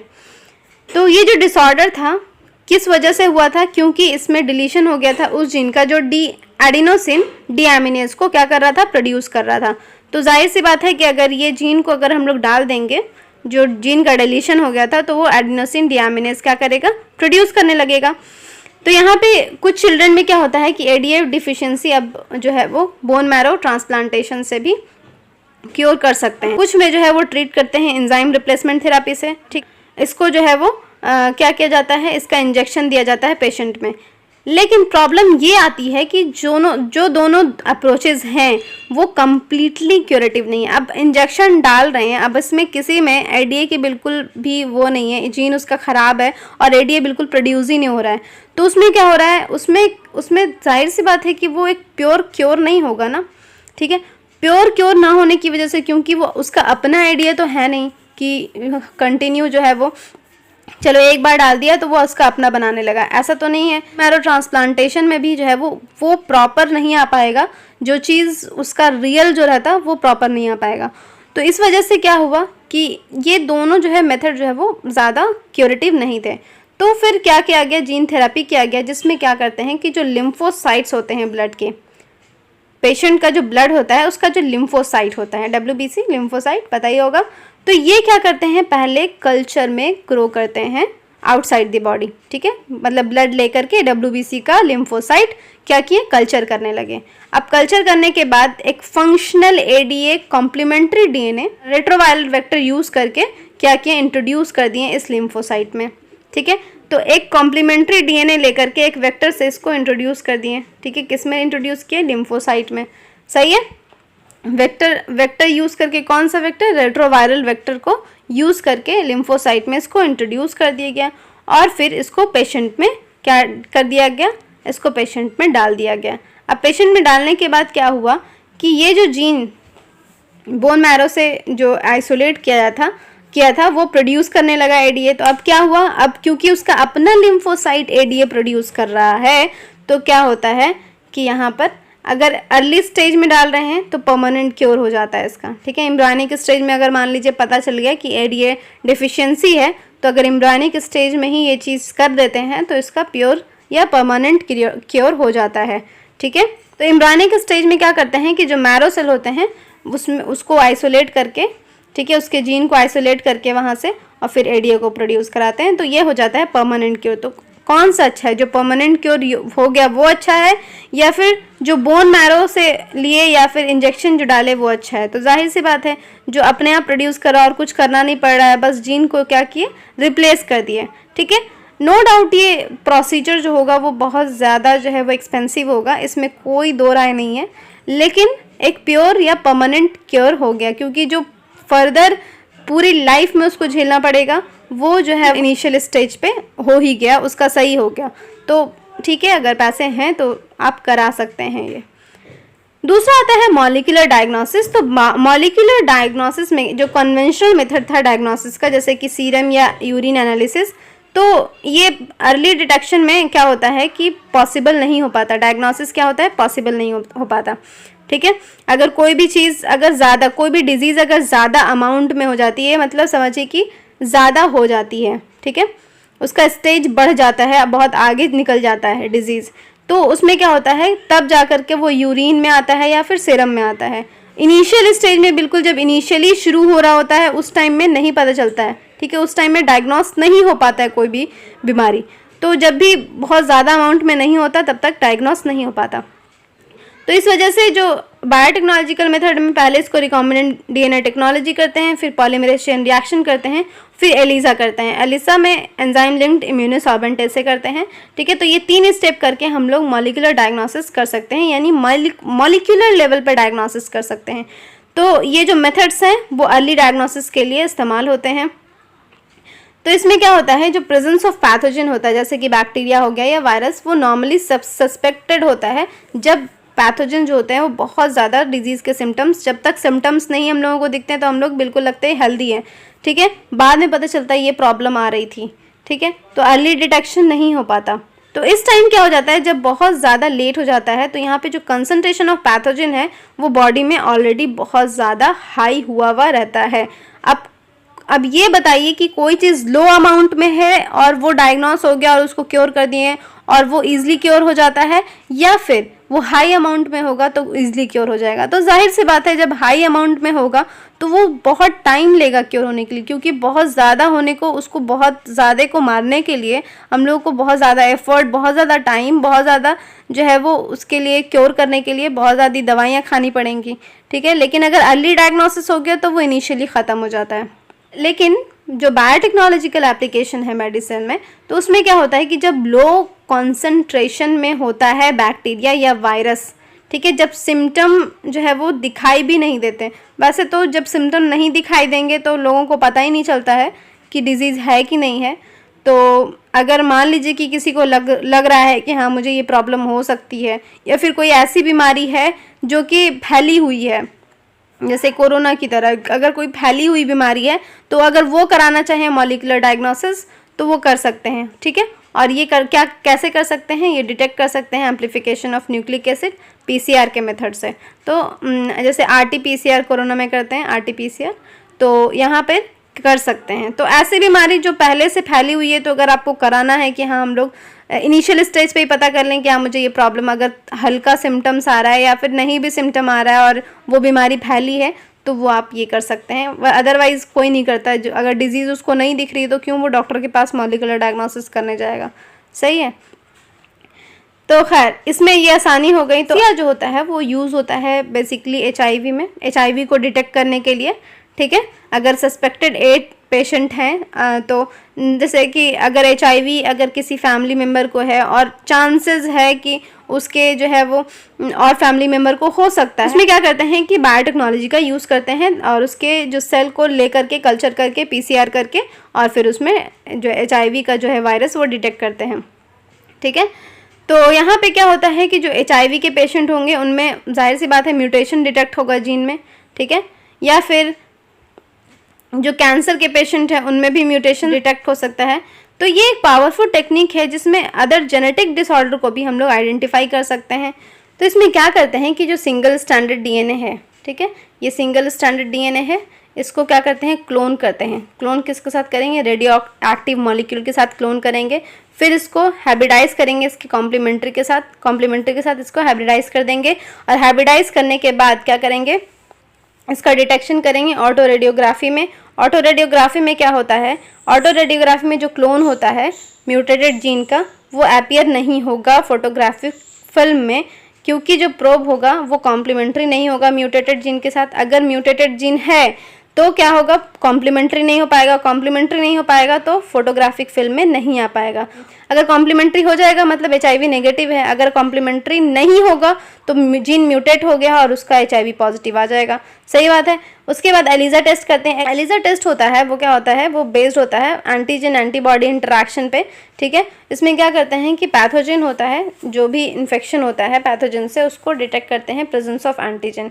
जो भी एंटीजन जैसे कि प्रोटीन हो गया, ग्लाइकोप्रोटीन हो गया, इस तरह का जो एंटीजन होता है इसके प्रेजेंस में जो पैथोजन है डिटेक्ट करते हैं। या फिर जो है वो एंटीबॉडीज़ जो होंगे सिंथेसाइज होंगे, वो पैथोजन से जो सिंथेसाइज होंगे एंटीबॉडी, उसको भी डिटेक्ट करके एलिजा टेस्ट को कर सकते हैं। तो बेसिकली एलिजा टेस्ट जो होता है वो एंटीजन को भी डिटेक्ट कर सकते हैं या एंटीबॉडी को भी डिटेक्ट कर सकते हैं, ठीक है। इन दोनों के डिटेक्शन से पता कर सकते हैं कि इसमें डिजीज़ है या नहीं है, ठीक है। अगर एंटीजन होगा एंटीजन होगा, प्रेजेंस ऑफ एंटीजन से अगर डिटेक्ट कर रहे हैं तो जैसे प्रोटीन है, ग्लाइकोप्रोटीन है, इसका अगर प्रेजेंस है तो भी जो है वो पॉजिटिव हो सकता है, या फिर जो एंटीबॉडी जो प्रोड्यूस कर रहे हैं पैथोजन के अगेंस्ट उसको प्रोड्यूस करके भी डिटेक्ट कर सकते हैं। ठीक है, अब जो नेक्स्ट आता है वो ट्रांसजेनिक एनिमल आता है। ट्रांसजेनिक एनिमल वो एनिमल्स होते हैं जहाँ पे जिसके डीएनए को मैनिपुलेट किया जाता है, ठीक है, और फिर उसमें एक्सप्रेस कराया जाता है एक एक्स्ट्रा जीन को, ठीक है, उसी को हम लोग क्या कहते हैं, ट्रांसजेनिक एनिमल्स कहते हैं। ट्रांसजेनिक एनिमल्स में रैट्स का इस्तेमाल होता है, रैबिट्स का इस्तेमाल होता है, पिग्स का, शीप का, काउज का, फिश का, इन सब का जो है वो इस्तेमाल होता है, ठीक है, ट्रांसजेनिक एनिमल बनाने के लिए। ठीक है, तो 95% जो होते हैं वो माइस होते हैं। क्यों होते हैं? क्योंकि वो ईजिली प्रोड्यूस होते हैं। क्यों ये एनिमल्स प्रोड्यूस किए जाते हैं और किस तरह से ये जो है वो बेनिफिट कर सकते हैं? तो पहला सवाल तो ये है कि माइस का इस्तेमाल क्यों किया जाता है? क्योंकि बहुत माइस जो होती है वो एक बार में बहुत ज़्यादा प्रोडक्शन कर सकती है, रिप्रोडक्शन कर सकती है, और वो बहुत ज़्यादा जनरेशन जो है वो कर सकती है। ठीक है, इस वजह से माइस का इस्तेमाल करते हैं। दूसरा जो सवाल आता है ये कि क्यों इस एनिमल्स को प्रोड्यूस किया जाता है, और तीसरा सवाल ये है कैसे ये मॉडिफिकेशन हमारे लिए बेनिफिट है। तो इसको पढ़ते हैं। तो सबसे पहली बात होती है कि नॉर्मल फिजियोलॉजी और डेवलपमेंट के लिए। तो नॉर्मल फिजियोलॉजी और डेवलपमेंट में क्या होता है, जो ट्रांसजेनिक एनिमल्स होते हैं वो स्पेसिफिकली डिज़ाइन किए जाते हैं ताकि उसमें स्टडी किया जा सके कि कैसे जीन जो है वो रेगुलेट हो रहा है, कैसे अफेक्ट कर रहा है normal function of the body को, उसके डेवलपमेंट को। ठीक है, जैसे कि कॉम्प्लेक्स फैक्टर जो कि इन्वॉल्व होते हैं, जैसे कि इंसुलिन लाइक ग्रोथ फैक्टर जो होते हैं वो कैसे जो है वो बॉडी में जा करके निकल रहा है, इंसुलिन का प्रोडक्शन हो रहा है, तो उसको माइस में डालने के बाद ये पता करते हैं कि उसकी बॉडी का ग्रोथ में क्या फ़र्क पड़ रहा है, उसका डेवलपमेंट किस तरीके से हो रहा है। तो माइस में अगर प्रॉपर डेवलपमेंट हो रहा है तो फिर उसको ह्यूमन में उसको ट्राई किया जाता है। ठीक है, अदरवाइज जो है वो अगर वो माइस में कुछ अफेक्ट कर रहा है तो फिर वो ट्रायल पे नहीं जाता। ठीक है, एनिमल्स में क्या करते हैं, अदर स्पेशीज से लेकर के क्या करते हैं, इंट्रोड्यूस करते हैं जीन को। ठीक है, उसके बाद स्टडी करते हैं इसके बायोलॉजिकल इफेक्ट को। ठीक है, बायोलॉजिकल इफेक्ट को जो कि रिजल्ट एट द एंड जो रिजल्ट देता है उसको स्टडी करते हैं, फिर उसका इन्फॉर्मेशन ऑब्टेन करते हैं। ठीक है, हम लोग स्टडी करते हैं कि बायोलॉजिकल इफेक्ट किस तरीके से कर रहा है, और उसके बाद जो फैक्टर्स हैं उसका बायोलॉजिकल रोल क्या है, उस सारे इन्फॉर्मेशन को क्या करते हैं, ऑब्टेन करते हैं। ठीक है, तो इस वजह से जो है वो प्रोड्यूस किया जाता है और इसका मॉडिफिकेशन किया जाता है। और फिर दूसरा है डिजीज़ की स्टडी करने के लिए भी इसका इस्तेमाल करते हैं। तो बहुत ज़्यादा जो ट्रांसजेनिक एनिमल्स होते हैं वो डिज़ाइन इस तरीके से किए जाते हैं ताकि हमारा जो अंडरस्टैंडिंग है वो इंक्रीज़ हो कि कैसे जो है जीन कंट्रीब्यूट कर रहे हैं डेवलपमेंट ऑफ डिजीज़ करने में। ठीक है, उसके बाद ये ट्रांसजेनिक एनिमल्स होते हैं वो स्पेसिफिकली जो बनाए जाते हैं वो एज अ मॉडल बनाए जाते हैं ह्यूमन डिजीज़ को स्टडी करने के लिए, और उसका जो ट्रीटमेंट है उस डिजीज़ का उसको पॉसिबल बनाने के लिए ये सारे ट्रांसजेनिक एनिमल्स को बनाए जाते हैं। ठीक है, अब जो है वो ट्रांसजेनिक मॉडल्स में बहुत सारे ह्यूमन डिजीज़ जैसे कि कैंसर है, सिस्टिक फाइब्रोसिस है, रिमेटॉइड अर्थराइटिस है, अल्जाइमर है, इन सब का मॉडल बनाया गया है। ट्रांसजेनिक एनिमल्स को ट्रांसजेनिक मॉडल्स बनाए गए हैं आज अब जो है वो ट्रांसजेनिक मॉडल्स बनाए गए हैं ताकि इस सारे डिजीज़ की स्टडी कर सकें, उसका जो है ट्रीटमेंट निकाल सकें। उसके बाद तीसरी बात आती है बायोलॉजिकल प्रोडक्ट्स बनाने में, जैसे कि जो मेडिसिन होते हैं जो सर्टेन ह्यूमन डिजीज़ में रिक्वायर्ड होते हैं तो वो उसका भी जो है वो प्रोडक्शन इससे हम लोग कर सकते हैं। ठीक है, लेकिन वैसे प्रोडक्ट को बनाना थोड़ा सा मुश्किल हो जाता है। ठीक है, ट्रांसजेनिक एनिमल्स से जो प्रोडक्ट बनते हैं वो थोड़े एक्सपेंसिव होते हैं। बायोलॉजिकल प्रोडक्ट्स में ट्रांसजेनिक एनिमल जो होते हैं वो प्रोड्यूस करते हैं यूज़फुल बायोलॉजिकल प्रोडक्ट्स, जैसे कि मतलब सिंपली जो बायोटेक्नोलॉजी का प्रोसेस है सेम उसी तरीके से। तो क्या करते हैं, इंट्रोडक्शन करते हैं एक पोर्शन ऑफ डीएनए को या फिर जीन को जो कि एक पर्टिकुलर प्रोडक्ट को क्या कर रहा होता है, कोड कर रहा होता है। जैसे कि फॉर एग्जांपल ले लें ह्यूमन प्रोटीन जो कि अल्फा-1 एंटीट्रिप्सिन है, उसको यूज़ किया जाता है ट्रीटमेंट में एम्फाइसेमा के। तो एम्फाइसेमा के ट्रीटमेंट में ह्यूमन प्रोटीन का जो है वो इस्तेमाल होता है जो कि अल्फा-1 एंटीट्रिप्सिन है। तो इसका भी जो है वो प्रोडक्शन इसी तरीके से होता है, इंट्रोड्यूस करके एक जीन का जो कि ह्यूमन प्रोटीन का क्या कर रहा हो, प्रोड्यूस कर रहा हो। ठीक है, तो इसको क्या किया जाता है, उस ट्रांसजेनिक एनिमल में डाल करके उसका प्रोडक्शन किया जाता है। ठीक है, ट्रीटमेंट ऑफ फिनाइलकीटोनुरिया के लिए और फिर सिस्टिक फाइब्रोसिस के लिए भी सेम ट्रांसजेनिक एनिमल में डाल करके वो जीन और फिर प्रोडक्शन किया गया। और 1997 में फर्स्ट ट्रांसजेनिक काऊ भी बनाई गई जिसका नाम रोजी पड़ा गया। और उसने क्या किया, उससे क्या कराया गया, उससे प्रोड्यूस कराया गया ह्यूमन प्रोटीन इनरिच्ड मिल्क। और ये जो प्रोटीन इनरिच्ड मिल्क था वो 2.5 ग्राम पर लीटर हो रहा था। ठीक है, साथ ही साथ इसमें एक चीज़ और थी, ये जो मिल्क था इसमें किस चीज़ की, पूरी भरपूर मात्रा थी वो थी ह्यूमन अल्फा लैक्टोल्ब्यूमिन की। और ह्यूमन अल्फा लैक्टोल्ब्यूमिन जो होता है वो जो मदर मिल्क होता है, ठीक है, ब्रेस्ट मिल्क जो होता है उसका जो कॉन्स्टिट्यूएंट था सिमिलर था। इसी वजह से ये जो है न्यूट्रिशनली मोर बैलेंस प्रोडक्ट हो गया ह्यूमन बेबीज़ के लिए, क्योंकि जो नेचुरल काउ मिल्क होता है वो 2 साल से ऊपर बच्चों को देते हैं, डॉक्टर्स कहते हैं 2 साल के बाद दें, ठीक है। तो नेचुरल काउ मिल्क को 2 साल के बाद या फिर कुछ 1.5 साल के बाद देते हैं, तुरंत शुरू नहीं कर सकते। जो ब्रेस्ट मिल्क होता है वो एक्चुअली बच्चों को शुरुआत के महीने में दिया जाता है, ठीक है। तो यहाँ पे जो ये काउ बनाई गई, तो यहाँ पर ये जो काउ थी वो मिल्क में एक और चीज़ थी अल्फा लैक्टोल्ब्यूमिन, जो कि ह्यूमन के बेबी के लिए वो ज़्यादा सही था और ज़्यादा बैलेंस था। नेक्स्ट आता है ट्रांसजेनिक एनिमल में वैक्सीन सेफ्टी। तो वैक्सीन की सेफ्टी, जैसे कि कोई भी वैक्सीन, जैसे अभी कोरोना वैक्सीन निकला, तो उसमें क्या होता है कि सबसे पहले क्या करते हैं, कोई भी वैक्सीन को हम लोग टेस्ट करते हैं किस पे, जो ट्रांसजेनिक एनिमल्स होते हैं उस पे। तो ट्रांसजेनिक माइस का इस्तेमाल किया जाता है वैक्सीन की टेस्टिंग करने के लिए, ताकि वो सेफ़ है या नहीं है, उसके बाद ही वो ह्यूमन पे इस्तेमाल किया जाता है, ठीक है। पहले ट्रांसजेनिक माइस का इस्तेमाल किया जाता है, उसको टेस्ट, और सबसे पहले क्या किया गया, टेस्ट किया गया सेफ्टी ऑफ पोलियो वैक्सीन। तो पोलियो तो बहुत पुराना हो गया, अभी कोरोना की देख लीजिए, कोरोना वैक्सीन को भी किसी न किसी एनिमल पे टेस्ट किया गया होगा, ठीक है, उसी को टेस्टिंग होता है या ट्रायल जो होता है, तो वो सारा जो चीज़ होता है पहले वो किस पे कराया जाता है, वो एनिमल्स पे कराया जाता है, ठीक है। उसके बाद फिर अगर वो माइस में सक्सेसफुल हो जाता है, ठीक है, तो उसको ह्यूमन रिलेटेड जो एनिमल्स हैं जैसे कि मंकीज़ हो गए, उनमें जो है वो उसका टेस्ट किया जाता है। अगर वहाँ पे भी वो सक्सेसफुल हो जाता है, उसके बाद ह्यूमन में इस्तेमाल होता है। सेकेंड आता है chemical safety testing. Chemical safety testing को हम लोग टॉक्सिसिटी या सेफ्टी टेस्टिंग भी कहते हैं। इसमें क्या होता है कि इसमें क्या करते हैं कि इसमें जो ड्रग्स होते हैं उसकी टॉक्सिसिटी को टेस्ट करते हैं कोई भी ट्रांसजेनिक एनिमल में डालकर कि उसका टॉक्सिसिटी कितना है, ठीक है। कोई भी ड्रग अगर बनता है तो उसका कुछ साइड इफ़ेक्ट होता है, तो वही उसमें देखते हैं कि ज़्यादा तो नहीं कर रहा है, बहुत ज़्यादा साइड इफ़ेक्ट तो नहीं है, क्योंकि कोई भी अगर आप एलोपैथिक दवाई देखिएगा तो उसमें कुछ ना कुछ साइड इफ़ेक्ट होता ही होता है, ठीक है।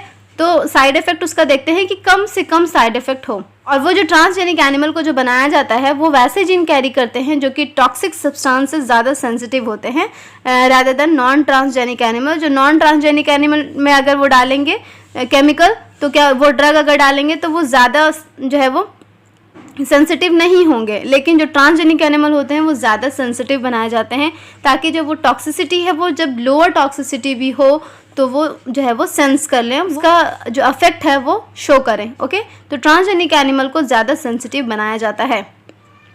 केमिकल टेस्टिंग में उसके बाद क्या किया जाता है कि जो है वो ट्रांसजेनिक एनिमल को एक्सपोज किया जाता है टॉक्सिक सब्सटेंस के, और फिर उसके इफेक्ट क्या किया जाता है, स्टडी किया जाता है। टॉक्सिसिटी टेस्टिंग होती है, उससे क्या होता है हम लोगों को लेस टाइम में उसका जो रिजल्ट होता है वो हम लोगों को मिल जाता है कि आखिर कितना वो सेंसिटिव है, कि लो ड्रग में भी कितना वो सेंसिटिव हो रहा है, लो टॉक्सिसिटी है भी तो कितना टॉक्सिक वो ड्रग हो रहा है उस एनिमल के लिए।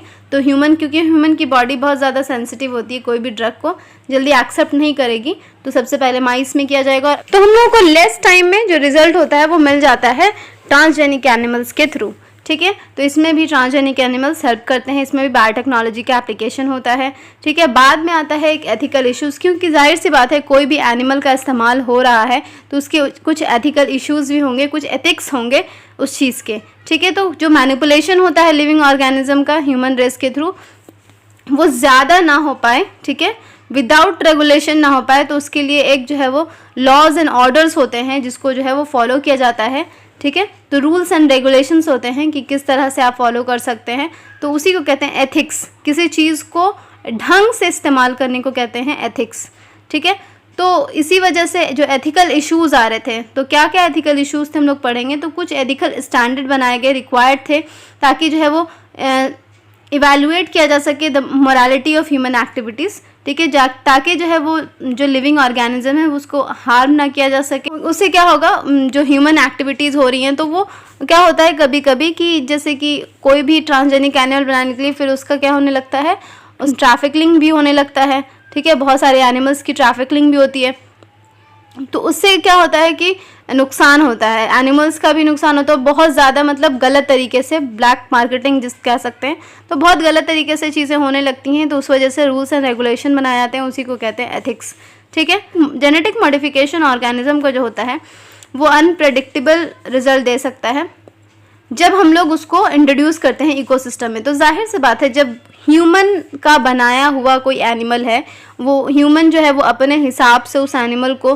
कोई एनिमल है उसको अपने हिसाब से उसका जो अपीयरेंस है, उसका जो फिनोटाइप है वो चूज़ कर रहे हैं। तो जाहिर सी बात है, अगर इकोसिस्टम में अगर हम लोग रखेंगे उसको, हमारे इकोसिस्टम में अगर वो आएगा तो जाहिर सी बात है कुछ अनप्रेडिक्टेबल रिजल्ट्स भी हो सकते हैं, ठीक है। तो इसी वजह से इंडियन गवर्नमेंट ने एक जो है वो ऑर्गेनाइजेशन सेट किया जिसका नाम था GEAC, genetic engineering approval committee, जहाँ पे जो है वो अप्रूव किया जाता है कि हाँ इस चीज़ को हम लोग अपने इकोसिस्टम में इंट्रोड्यूस कर सकते हैं या नहीं कर सकते।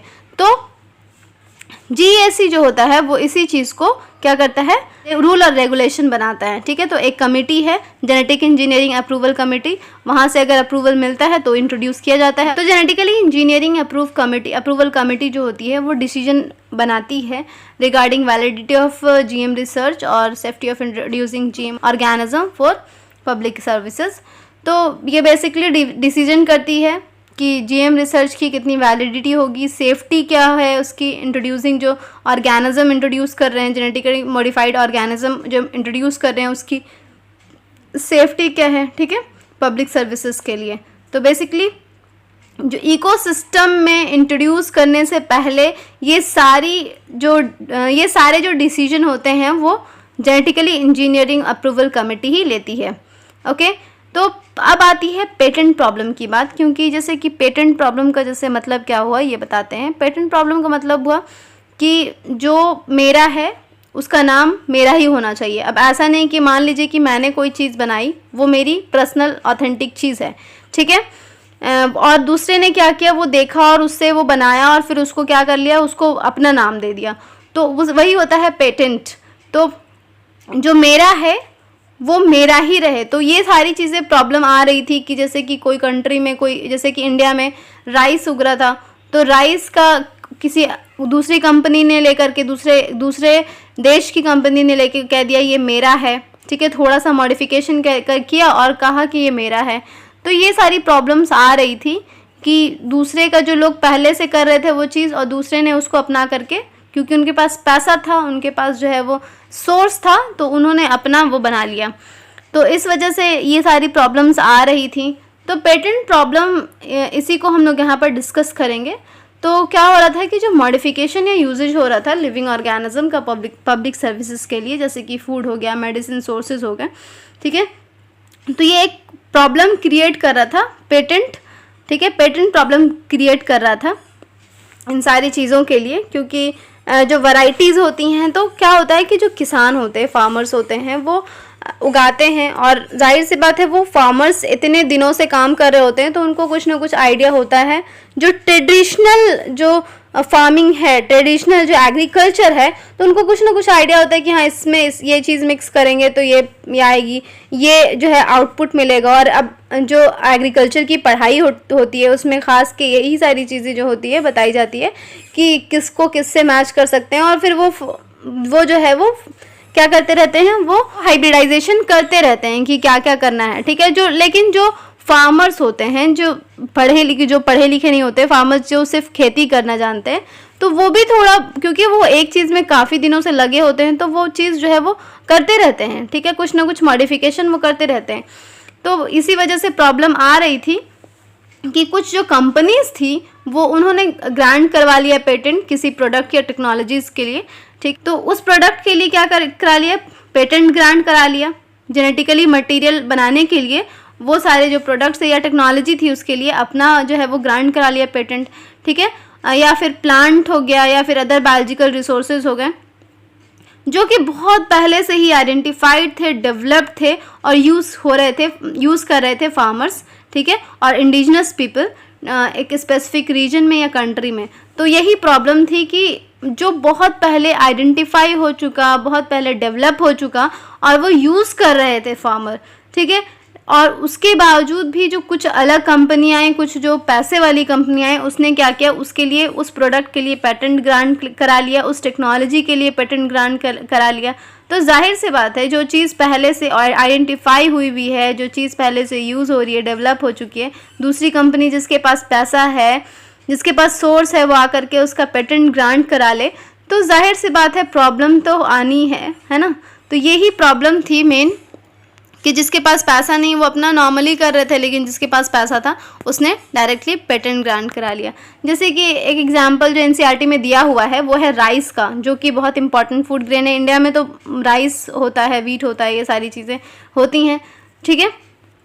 तो एशियन कंट्रीज़ में जो एशियन कंट्री थी उसमें जो एग्रीकल्चर की हिस्ट्री बहुत ज़्यादा है। जैसे हम लोग अगर पढ़ते हैं हड़प्पा संस्कृति में, उससे भी पहले राइस को उगाया गया। तो एशियन कंट्रीज़ में ही राइस जो बेसिकली जो है वो शुरू हुआ था, राइस का जो एग्रीकल्चर था तो वो शुरू हुआ था।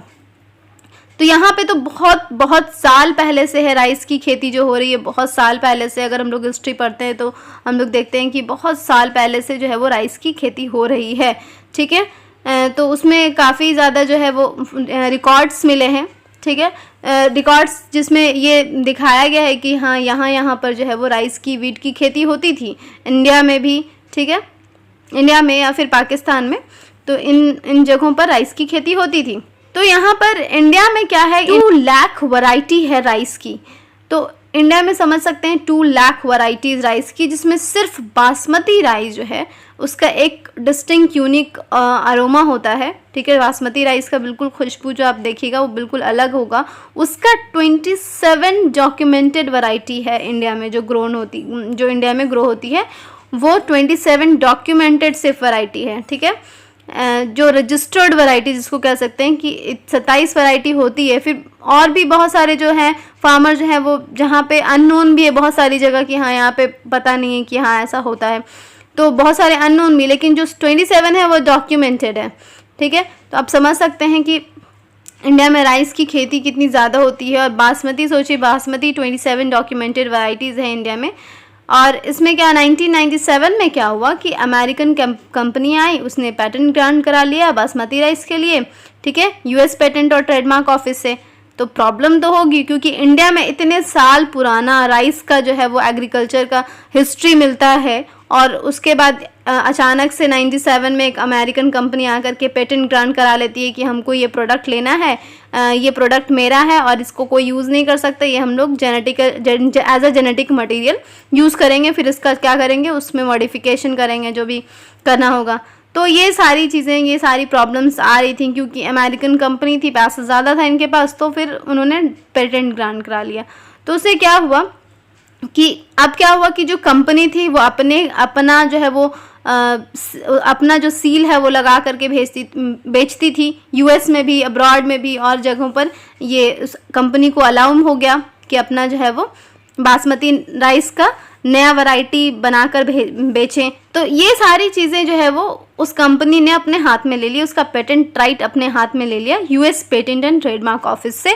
तो उससे क्या हुआ कि जो न्यू वैरायटी थी बासमती राइस की, वो बेसिकली क्या था कि इंडियन फार्मर्स की जो वैरायटी थी उससे ही डेराइव थी।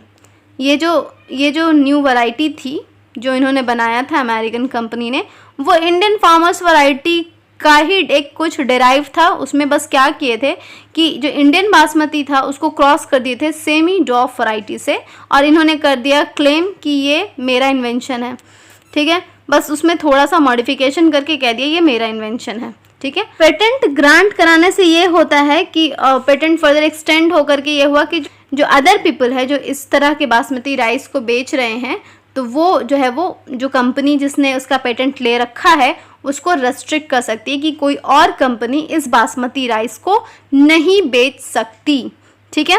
तो एक वर्ड आपने सुना होगा, पैलेग्राइज्ड वर्ड सुना होगा, मतलब किसी की कॉपी करना, तो कोई और कॉपी नहीं कर सकता, ठीक है, क्योंकि उन्होंने ये बनाया, क्योंकि उन्होंने एक सेमी ड्रॉप वैरायटी से क्या किया, उसको क्रॉस करा दिया, और क्रॉस कराने के बाद कहा कि ये मेरा इन्वेंशन है, अब ये वैरायटी कोई नहीं बेच सकता है।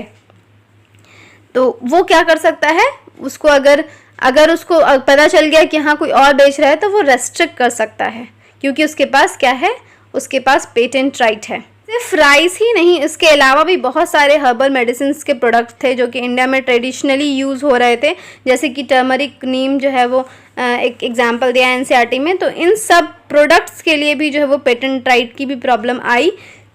ठीक है, तो होता था कि क्योंकि इंडिया उस टाइम में अंडर डेवलप्ड था, तो कोई भी कंपनी जो है वो, जो डेवलपिंग कंट्री थी, उनके पास बहुत ज़्यादा पैसा था और बहुत ज़्यादा जो है वो सोर्सेज थे, तो वो पेटेंट ले रहे थे, कुछ थोड़ा सा मॉडिफिकेशन करके पेटेंट ले रहे थे, जैसे कि अमेरिकन कंपनी का एग्जांपल दिया एनसीईआरटी में।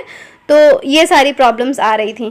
साथ साथ एक चीज़ और है बायोपायरेसी का। तो बायोपायरेसी एक्चुअली एक टर्म है, यूज़ होता है, ठीक है, जो कि मल्टीनेशनल कंपनीज क्या करती हैं, बायो रिसोर्सेज का यूज़ करती हैं और अदर ऑर्गेनाइजेशंस बायो रिसोर्सेज का यूज़ करते हैं without proper authorisation other countries से लेकर के। ठीक है, तो जैसे कि मान लीजिए कि इंडिया का उस अमेरिकन कंपनी ने बासमती राइस लेकर के और क्या किया, उसका यूज़ किया, तो विदाउट प्रॉपर ऑथराइजेशन जो है वो क्या किए, वो यूज़ कर रहे हैं, उसको जो है वो चेंज कर रहे हैं, उसकी वैरायटी चेंज कर रहे हैं, जो भी कुछ वो कर रहे हैं बिना उस कंट्री की इजाज़त के। ठीक है, तो उस कंट्री की इजाज़त के बगैर ये सारी चीज़ें कर रहे हैं, इसी को कहते हैं बायोपायरेसी। सही है, ना ही जो है वो जिस लोकल फार्मर्स ने वो उगाया, ना ही उसको कोई कॉम्पनसेशन दे रहे हैं, बस वो बना लिए कि हाँ ये मेरा है तो ये मेरा हो गया, और उसको भी कॉम्पनसेशन नहीं दे रहे हैं, तो इसी चीज़ को कहते हैं बायोपायरेसी। तो बायोपायरेसी बेसिकली एक धोखाधड़ी, हिंदी में कह सकते हैं कि ये धोखाधड़ी है। ठीक है, तो बेसिकली ये बात है। तो यहाँ पर कंट्रीज़ को समझ में आने लगा कि कोई रूल्स और रेगुलेशन ना होने की वजह से क्या हुआ कि जो रियलाइज़ होने लगा कि इनजस्टिस हो रहा है, इनएडिक्वेट कॉम्पनसेशन हो रहा है। ठीक है, और ना ही बेनिफिट शेयरिंग हो रही है, जो कि डेवलप्ड और डेवलपिंग कंट्रीज़ के बीच में होना चाहिए कि हाँ मेरा आप राइस ले रहे हैं, इसका मॉडिफिकेशन कर रहे हैं, तो कुछ कॉम्पनसेशन होना चाहिए, कुछ जो है वो शेयरिंग होना चाहिए, जो बेनिफिट उससे मिल रहा है उसको। मान लिए हमारी चीज़ लेकर के वो जो है दूसरे कंट्री में बेच रहा है और फिर हमें कोई फ़ायदा नहीं है, तो इससे ये सारी प्रॉब्लम्स आ रही थी। जाहिर सी बात है, वो हमारा रिसोर्स है तो हम उसको यूज़ करेंगे, हम चाहें किसी को दें या ना दें, तो वो मेरे पे डिपेंड करेगा। लेकिन ऐसा नहीं हो रहा था, वो जो डेवलप्ड कंट्रीज़ थे वो फ़ायदा उठा करके वो अपना वो बना करके वो खुद बेच रहे थे, खुद ही बेनिफिट रख रहे थे, ना ही कोई कॉम्पनसेशन दे रहे थे। ठीक है, तो ये सारी चीज़ें जो हो रही थी वो बहुत इनजस्टिस हो रहा था, बहुत जो है वो गलत हो रहा था। तो इसकी वजह से जो है वो, जैसे कुछ जो नेशंस थे उन्होंने क्या किया कि कुछ लॉज जो बनाए जो कि प्रिवेंट कर रहे थे, जो कि अनऑथराइज एक्सप्लॉयटेशन हो रहा था बायो रिसोर्सेज का और ट्रेडिशनल नॉलेज का। तो वो सारी चीज़ों पे क्या किया, रोक लगाया बहुत सारे कंट्रीज़ ने, कुछ लॉज बनाए। तो इंडिया ने भी, इंडियन पार्लियामेंट ने भी जो है वो एक लॉ निकाला, जिस सेकेंड अमेंडमेंट किया लॉ का, इंडियन पेटेंट बिल का सेकेंड अमेंडमेंट किया। ठीक है, और बहुत सारे इशू को कंसिडरेशन में लिया, जिसमें कि पेटेंट टर्म्स था, इमरजेंसी प्रोविज़न था, रिसर्च था और डेवलपमेंट इनिशिएटिव था। तो ये सारी चीज़ों को अपने अंडर में लेकर के एक सेकेंड अमेंडमेंट किया इंडियन पेटेंट बिल में। ठीक है, तो इंडिया ने भी इसके खिलाफ कदम उठाया। तो आज का सेशन आपको समझ में आ गया होगा कि मैंने क्या क्या पढ़ाया है, और आई होप समझ में आ जाना चाहिए। आपको कोई भी प्रॉब्लम हो तो प्लीज़ आप जो है वो कमेंट में पूछिएगा, मैं उसका जवाब दूंगी। और दूसरी बात ये कि आप लोग प्लीज़ शेयर कीजिए मेरे वीडियोस को, बहुत मेहनत लगती है ये वीडियो बनाने में। और अगर आपको कोई मॉडिफिकेशन चाहिए तो वो भी कमेंट में मुझे बताइएगा। ठीक है, उसको प्लीज़ पूरा देखिए। ठीक है, तो मिलते हैं नेक्स्ट वीडियो में। Thanks for watching my video, bye bye.